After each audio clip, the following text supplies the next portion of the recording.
Bienvenue dans le 20h. Merci de suivre RTI 1, les titres de ce journal. Il y a 2 ans, le 13 mars 2016, la Côte d'Ivoire a été attaquée par les terroristes. Ils ont pris d'assaut à la Kalachnikov, la plage de Grand-Bassam et 3 établissements hôteliers à proximité. Le pays rend hommage à ses disparus en cette journée commémorative. Elle est arrivée à Abidjan ce soir, la championne du monde d'athlétisme des 60 mètres en salle. La sprinteuse ivoirienne Muriel Auré rentre de Birmingham. Elle sera avec nous sur ce plateau dans quelques minutes.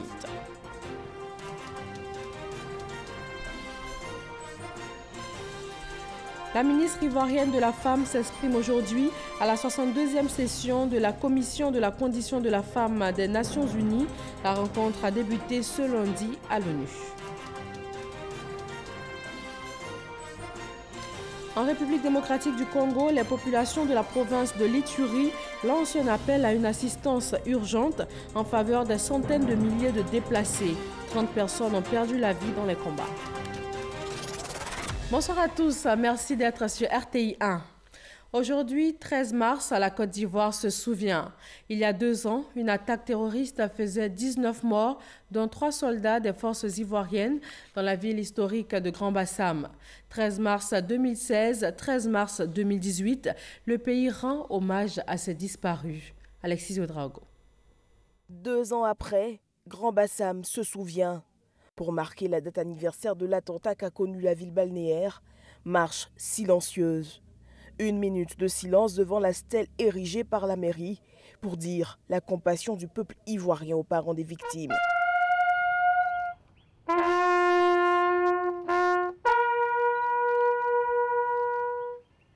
Au nom du gouvernement, le ministre d'État, ministre de la Défense, Ahmed Bakayoko, a porté un message d'espoir. Il nous fallait venir ici, nous souvenir de nos martyrs, apporter notre compassion aux familles et à la ville. C'est le sens de cette cérémonie. La Côte d'Ivoire est un pays qui se bat pour qu'il y ait la paix ici en Côte d'Ivoire et dans la sous-région et dans le monde. Nous sommes un pays de paix. Nous avons été très touchés par cet attentat. Les Ivoiriens ont été très marqués. Et ces 2 ans, on a voulu, sur instruction du président de la République, avec l'onction du Premier ministre chef du gouvernement, venir apporter la compassion, la solidarité du gouvernement à toutes les victimes, à tous les parents des victimes. Rappelons que les enquêtes diligentées après l'attentat ont permis d'appréhender et d'écrouer l'un des principaux commanditaires du drame de Grand-Bassam. La Côte d'Ivoire fait de la lutte contre le terrorisme une priorité. Le pays sera bientôt doté d'un centre régional de formation antiterroriste. Fruit de la coopération militaire avec la France, ce centre va recevoir les militaires et forces de sécurité de Côte d'Ivoire et aussi de tous les pays africains confrontés au terrorisme. Abou Sanogo. Le dimanche 13 mars 2016, la Côte d'Ivoire faisait face à la première attaque terroriste de son histoire. Pour prévenir les actes de terrorisme, le gouvernement prend des mesures urgentes destinées au renforcement des capacités opérationnelles des forces de défense et de sécurité, des services de renseignement et la surveillance aux frontières. Une stratégie de lutte contre le terrorisme est élaborée. Les différentes unités sont équipées de moyens plus adaptés. La formation des éléments issus de la police nationale, de la gendarmerie nationale et de l'armée initiée par l'ambassade des États-Unis d'Amérique et qui vise à renforcer leurs capacités opérationnelles. Les États-Unis d'Amérique apportent également leur appui dans le domaine des techniques d'enquête et d'investigation contre le terrorisme. L'assistance américaine est portée sur une nouvelle doctrine d'emploi qu'on appelle la police de proximité. Cette doctrine d'emploi permet à la gendarmerie, à la police, de travailler de concert avec la population pour prévenir toutes sortes de menaces. La Côte d'Ivoire poursuit la formation de ces hommes. Les forces spéciales ivoiriennes et les forces spéciales françaises ont participé à un exercice militaire conjoint dans le traitement d'une prise d'otage par des terroristes. Cette manœuvre avait pour objectif d'apprécier l'interopérabilité des 2 forces, ainsi que leur capacité à travailler ensemble dans la gestion d'un incident sécuritaire de grande envergure. Nous avons pu voir toutes les étapes, toutes les phases d'une telle opération. Et je crois que cela a été bien mené par nos hommes avec l'appui des forces françaises. Donc nous sommes satisfaits. Les techniques d'intervention sont assez proches. Et comme on a besoin de beaucoup de monde au moment où il y a des interventions, il faut qu'on puisse être interopérable. Donc c'est important qu'on développe des techniques propres. C'est pour ça qu'on est ensemble.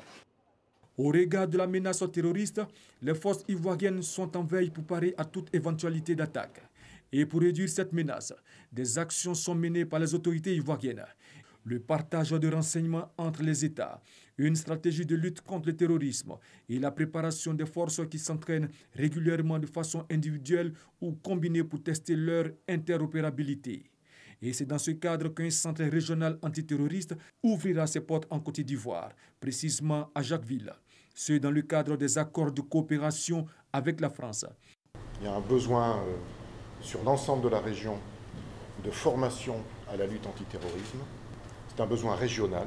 Je suis immensément fier que ce soit un projet ivoiro-français et que ce soit la Côte d'Ivoire qui ait été choisie pour ce centre. Ce centre va délivrer tout le cursus de formation de lutte antiterroriste, notamment le renseignement, l'intervention et l'enquête. Et il va abriter tous les théâtres d'opérations envisageables. Il sera bâti sur un site de 1200 hectares. Le caractère inédit du phénomène nécessite des savoir-faire spéciaux. Des moyens colossaux seront donc mis en œuvre. Les instructeurs seront fournis par la Côte d'Ivoire et la France.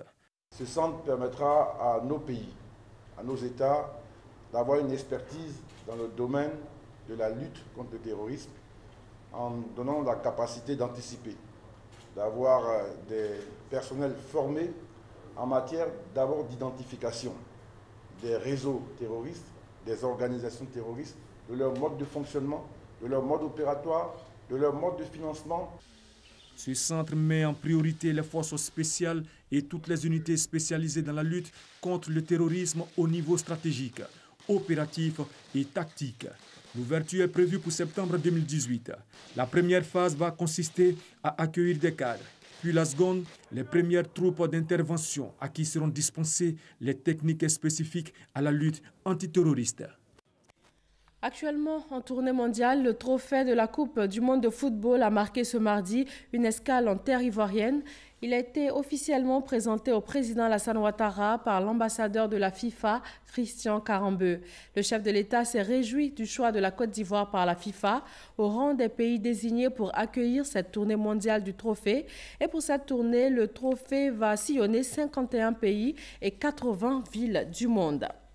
Une distinction bien ivoirienne cette fois. La sprinteuse ivoirienne Muriel Auré est rentrée à Abidjan ce soir. La championne du monde d'athlétisme en salle rentre de Birmingham en Angleterre. Elle vient présenter sa médaille d'or à la Côte d'Ivoire. Elle est la première africaine à remporter ce titre.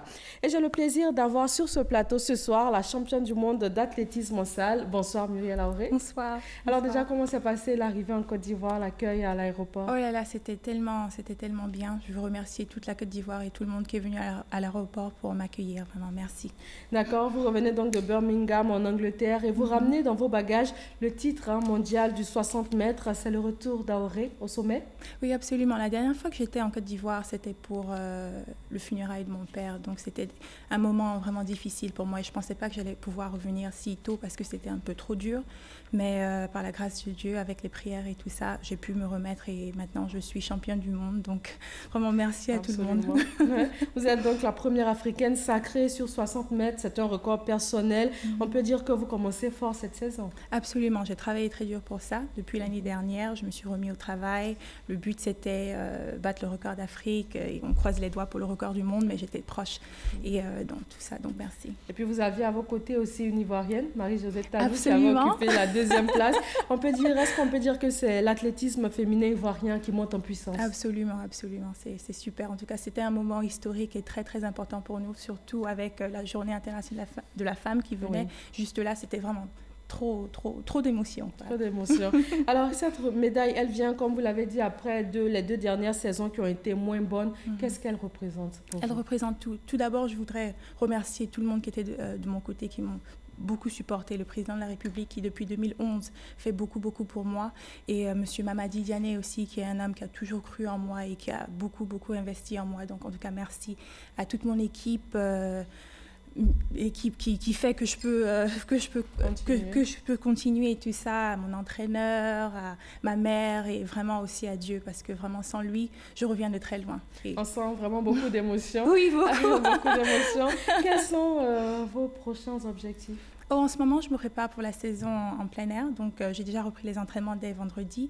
Donc, je suis venue pour le dîner gala de la Première Dame, que je fais chaque année pour les 20 ans. Donc, ça sera super.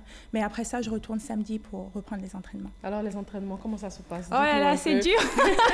C'est dur en ce moment. Je fais une journée avec la championne du monde, comment ça se passe? Je me lève très tôt. Je me lève entre 4h30 et 5h du matin. Et je vais au stade. Je m'entraîne à Houston, aux États-Unis, au Texas, avec mon entraîneur, Alan Powell, qui est un Jamaïcain. Donc, il est très, très dur. Mais sinon, en ce moment, je fais beaucoup de longues distances, 400 mètres, 500 mètres, 600 mètres et tout ça. Mais je prépare les 200 mètres et les 100 mètres cette année. Alors, vous avez parlé tout à l'heure de la journée de la femme, hein, un sacre qui a coïncidé un peu avec cette journée-là. Qu'est-ce que cette date symbolique représente pour vous? Elle était vraiment super. Elle était très importante pour nous parce que c'est important de montrer qu'une femme peut aussi faire beaucoup. Donc, le fait que Majo et moi, on a pu monter sur le podium et en plus de ça, toute première fois dans l'histoire que deux Africaines, pas seulement une Africaine, mais deux Africaines qui sont montées. Des Ivoiriennes toutes les deux. Des Ivoiriennes en plus du même pays. Et la fille qui a été troisième aussi, elle venait elle court pour la Suisse, mais son père est congolais. Donc c'était vraiment très, très important parce que c'était un podium qui est francophone. Donc c'était super pour nous. D'accord, vous dites que c'est très dur les entraînements et tout, mais après c'est la joie. Qu'est-ce que vous pouvez dire à ces jeunes filles aujourd'hui qui se voient en vous, qui voudraient être comme vous? En tout cas, tout ce que je peux leur dire, c'est pour moi, je mets toujours ma foi devant et la persévérance parce que je reviens de très très loin et je n'ai jamais baissé les bras. Donc il faut continuer de travailler même si c'est dur. Après la pluie vient le beau temps. Merci beaucoup, très belle pensée pour terminer. Merci Muriel Aoré, championne du monde d'athlétisme en salle. Merci d'avoir hissé haut le drapeau ivoirien. En tout cas, la Côte d'Ivoire est très très fière de vous. Merci beaucoup. Merci. Merci. Dans le monde de la culture, c'est le 4e jour du marché des arts du spectacle d'Abidjan Massa 2018. Le Massa œuvre également à favoriser les échanges entre les différents festivals du continent. Il a servi de cadre à un colloque sur la mobilité des artistes en Afrique. Les promoteurs culturels ont échangé leurs expériences. Issa Yeo. L'Afrique regorge de nombreux talents sur le plan artistique. Des talents qui ont besoin d'espace pour s'exprimer afin d'assurer leur quotidien. Pourtant, ils sont confrontés à de sérieux problèmes de mobilité. L'Organisation internationale de la francophonie, OIF, veut remédier à cet état de fait. Elle a organisé un colloque sur la mobilité des artistes en Afrique au marché des arts du spectacle d'Abidjan, Massa. Une rencontre au cours de laquelle des promoteurs culturels ont partagé leurs expériences. Je dispose d'un équipement culturel en privé qui achète du spectacle. Si nous arrivons véritablement en lien avec les communes, avec les mairies, à créer des lieux de diffusion qui peuvent acheter du spectacle, c'est là où nous pouvons véritablement organiser un marché et de la mobilité pour les artistes. Le Massa, dès sa création, avait pour but de permettre aux compagnies du Sud d'avoir des marchés hors du continent, d'où la mise en place à l'époque de la Transafricaine des arts. La donne a changé avec l'évolution du temps, selon le directeur général du Massa. Ce ne sont plus les producteurs qui sont les grands ordonnateurs du marché, c'est plutôt les festivals. Et donc nous avons tout un réseau de connexions de festivals avec lesquels nous travaillons et le Massa s'efforce aujourd'hui de créer un peu le lien entre ces différents réseaux de festivals et entre les festivals tout court. Didier Awadi, artiste sénégalais, a plaidé en tant que promoteur des arts pour que la musique urbaine puisse être prise en compte dans les programmations artistiques du Massa. Le Massa se poursuit jusqu'au 17 mars prochain. Le vice-président ivoirien est rentré de New Delhi. Daniel Kablan-Duncan revient du premier sommet de l'Alliance solaire internationale où il a également rencontré un grand nombre d'hommes d'affaires indiens. Dès son arrivée à l'aéroport, il a fait un point de son séjour en Inde. Nous l'écoutons. Il y a globalement 61 pays qui ont pris part à cette rencontre, dont 31 ont déjà ratifié l'accord. Et l'objectif, c'est de faire en sorte que d'ici 2030, on mobilise 1000 milliards de dollars. Vous voyez, des sommes vraiment importantes, de manière à pouvoir installer, à travers donc donc ces tropiques, donc du Capricorne, du Cancer, une capacité de 1000 gigawatts. Les objectifs fondamentaux, c'est notamment de recenser tous les projets de solaire. Premier point. Deuxièmement, d'obtenir des financements qui soient concessionnels. Et troisièmement, de faire en sorte que la formation, justement, dont on parlait, soit bonne et, disons, étendue, de manière que ça puisse être utilisé donc, dans tout l'espace, disons, entre les tropiques des Capricornes et des Cancers. Et enfin, disons, que faire en sorte que les coûts des matériaux utilisés en matière d'énergie solaire baissent. Les travaux de la 62e session de la Commission de la condition de la femme des Nations Unies ont débuté hier lundi à l'ONU. La Côte d'Ivoire est représentée par une délégation d'une 50aine de personnes. Ce mardi, la ministre ivoirienne de la Femme, de la Protection de l'Enfant et de la Solidarité, Mariatou Koné, va livrer le message de la Côte d'Ivoire. Ami Sissoko. Les femmes du monde entier réunies à l'ONU pour parler de l'amélioration de leurs conditions de vie.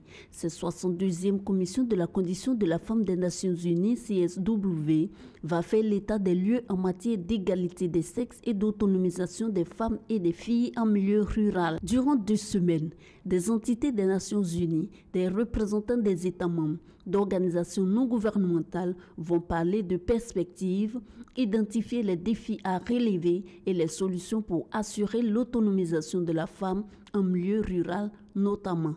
La Commission de la condition de la femme des Nations Unies, CSW, est un organe du Conseil économique et social des Nations Unies. Elle est le principal organe intergouvernemental mondial dédié exclusivement à la promotion de l'égalité des sexes et à l'autonomisation des femmes.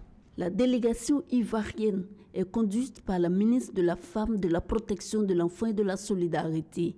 Pour ce premier jour, la ministre Mariatou Koné n'a pas chômé. Sur son agenda, de nombreuses rencontres avec ses homologues francophones. Il s'est agi de serrer les coudes et partager les expériences pour aboutir à l'épanouissement des femmes. Le message de Mariatou Koné devant l'Assemblée générale de la Commission de la condition de la femme des Nations Unies est prévu pour ce mardi.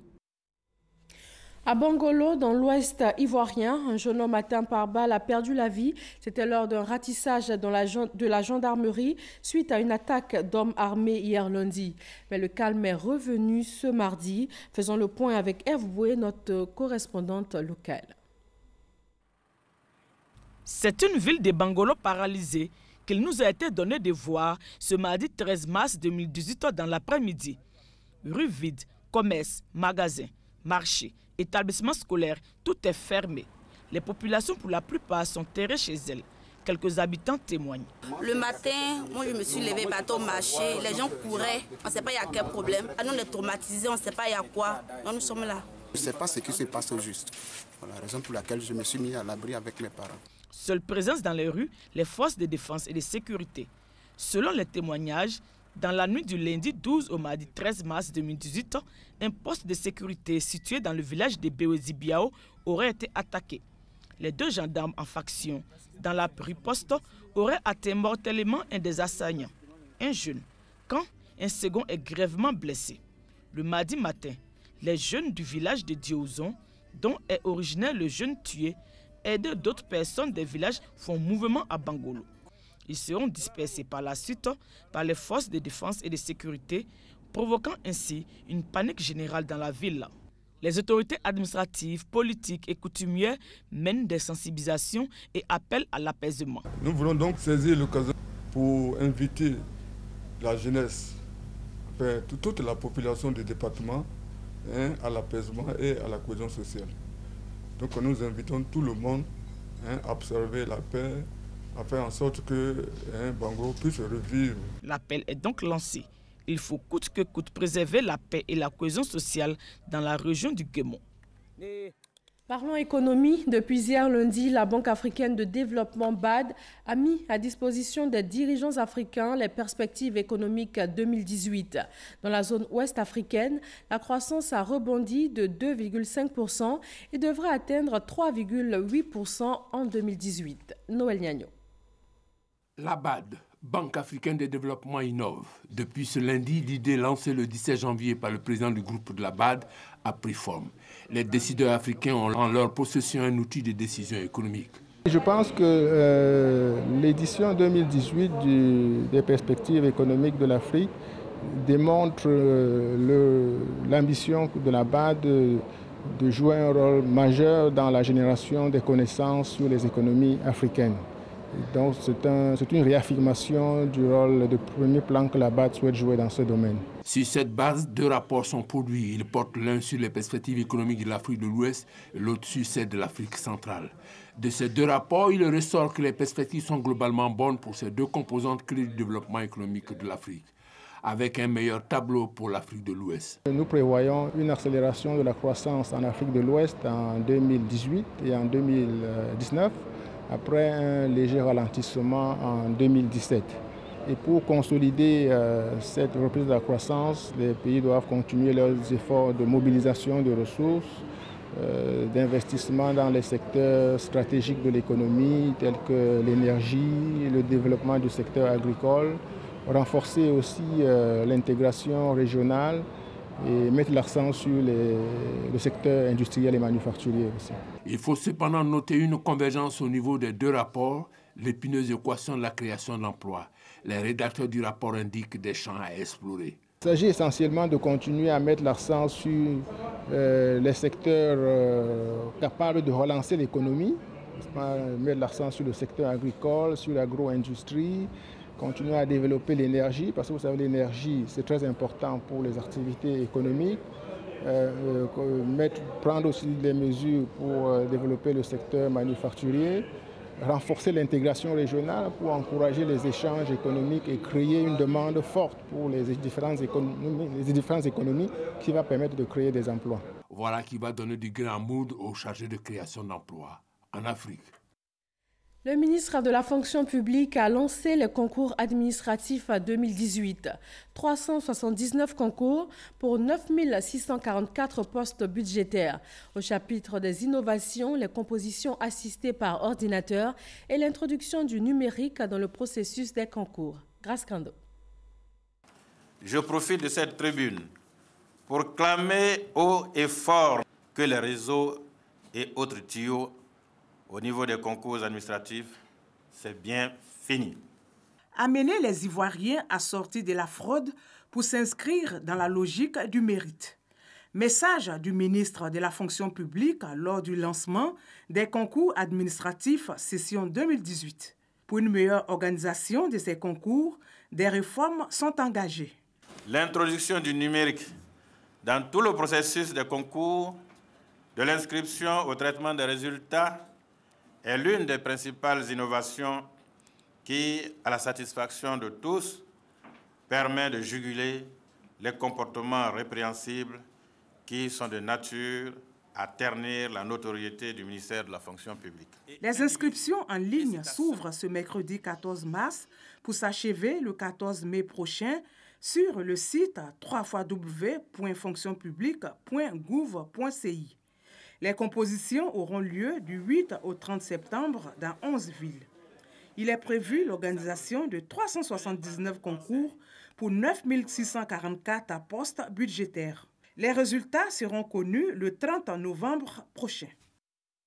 Les fonctionnaires et agents de l'État étaient entrés en grève en janvier 2017. À l'origine, plusieurs revendications, dont le paiement du stock des arriérés. Des négociations ont abouti à plusieurs accords. 7 mois après, quel est le point? Grâce Kando. 7 mois après la signature des protocoles d'accord entre gouvernement et syndicats, le ministre de la fonction publique fait le bilan de la mise en œuvre. Ces accords portent, entre autres, sur le stock des arriérés. Je puis vous assurer que les paiements sont effectifs. Cela dénote de la volonté du gouvernement de rester au service des populations par le respect des engagements. J'aimerais donc pouvoir compter sur nos partenaires sociaux pour le respect de leurs engagements en contrepartie. En ce qui concerne le stock des arriérés, sur 249 milliards, 34,9 milliards seront décaissés cette année et 120 000 fonctionnaires sont concernés. Pour rappel, Le paiement du stock des arriérés fait partie des 6 points de revendication présentés lors de la grève des fonctionnaires et agents de l'État en novembre 2016 et en janvier 2017. Autre point de satisfaction, l'intégration des journaliers à la fonction publique et la bonification indiciaire catégorielle de 100 à 150 points. Toutes les mesures convenues avec les syndicats connaissent un début d'exécution. La coordination RHDP de la sous-préfecture de Rubino célèbre les actions de développement initiées dans sa localité par le gouvernement ivoirien, notamment le bitumage en cours de l'axe Agboville-Rubino. Herman Guivet. C'est à la place du marché de Rubino que se sont donné rendez-vous les différentes sections qui composent la coordination RHDP de Rubino pour exprimer leur soutien aux actions de développement engagées par le chef de l'État, Alassane Ouattara. Action de développement bien visible à Rubino, le bitumage de l'axe Agboville-Séchi-Rubino en cours afin de sortir Rubino de son enclavement. Ici, pour une seule chose, nous devons rendre hommage matin, midi, soir à Alassane Ouattara. La seule chose, c'est le bitumage de la route Agboville-Rubino. Ça seulement. Ça vaut hommage, hommage et hommage. Parce que la route précède le développement. Une cérémonie hommage au chef de l'État initiée par Sissoko Abdraman, cadre du RHDP, et Dessy Hubert, maire de Rubino. Rubino était oublié par le passé. Ça ne faisait pas partie des villes qu'on compte en Côte d'Ivoire. Et compte tenu du niveau de sous-développement de notre village, le président Alassane, avec l'axe Agboville-Rubino, vient de sortir Rubino de sa léthargie, vient de faire en sorte que nos enfants peuvent avoir un peu d'espoir. Nos parents peuvent espérer mieux, peuvent écouler leur production. Passant au peigne fin, les grands projets engagés par le chef de l'État Alassane Ouattara sur le plan national et local. La coordination RHDP de Rubino a appelé tous les fils de Rubino à faire bloc autour de l'alliance RHDP pour une paix durable en Côte d'Ivoire. Ils étaient nombreux à répondre à l'appel de l'UDPCI le dimanche dernier dans la commune d'Abobo-Ndotré, un meeting de sensibilisation et d'information pour remobiliser les militants de base du parti. Gabriel Zani. L'Union pour la démocratie et la paix en Côte d'Ivoire, UDPCI, n'est pas un parti sectaire. Confiné dans l'ouest ivoirien, le parti de l'Arc-en-Ciel veut démontrer qu'il est implanté partout en Côte d'Ivoire. Plusieurs militants de l'UDPCI se sont rassemblés le dimanche 11 mars à Abobo-Ndotré pour redynamiser les bases du parti à l'appel de leur secrétaire général. Le travail que nous faisons, c'est de faire en sorte que l'UDPCI soit un parti suffisamment implanté au niveau national. Aujourd'hui, vous voyez que à Abobo-Ndotré, qui n'a rien à voir avec l'Ouest, il y a des coordinations, des acquis, des hommes du Nord, des hommes du Centre qui sont organisés, qui sont ensemble avec l'UDPCI. Un meeting de sensibilisation et d'information au cours duquel Albert Mabry-Touakeus a réitéré ses motivations politiques. Pour lui, renforcer les structures de base à Abobo-Ndotré est nécessaire. Mais le vivre ensemble est encore plus pour le développement de la Côte d'Ivoire. Nous sommes venus porter le message de paix, de rassemblement à l'endroit donc de tous nos frères et de nos sœurs ici. Nous leur avons dit que nous devons continuer à faire les sacrifices pour ce pays. Ce pays a besoin d'aujourd'hui de se rassembler, a besoin d'une paix durable et il n'aura jamais de sacrifice trop grand pour que la Côte d'Ivoire redevienne le havre de paix que nous avons connu. Ce meeting a permis également de reconnaître les mérites de certains cadres de l'UDPCI.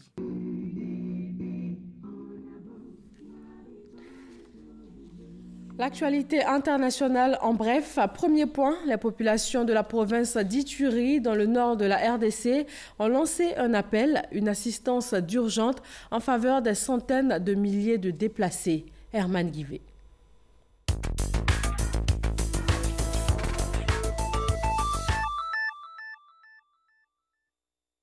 Bring Back Our Girls, le groupe de soutien mis en place après l'enlèvement des jeunes filles de Chibok au Nigeria, a accusé ce mardi le gouvernement nigérian d'incompétence et de négligence après le nouvel enlèvement par Boko Haram de plus de 100 écolières dans l'état de Yobe le 19 février dernier.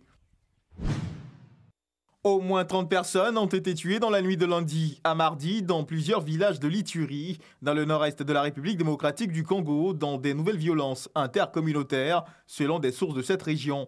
Le bilan des victimes pourrait être plus élevé. Rex Tillerson n'est plus le ministre des Affaires étrangères de Donald Trump. Le président américain a confirmé l'information sur son compte Twitter. Il est désormais remplacé par Mike Pompeo, directeur de la CIA, qui prend ainsi la tête de la diplomatie américaine. Nous nous entendions bien, mais nous avions des désaccords, a confié le président américain Donald Trump.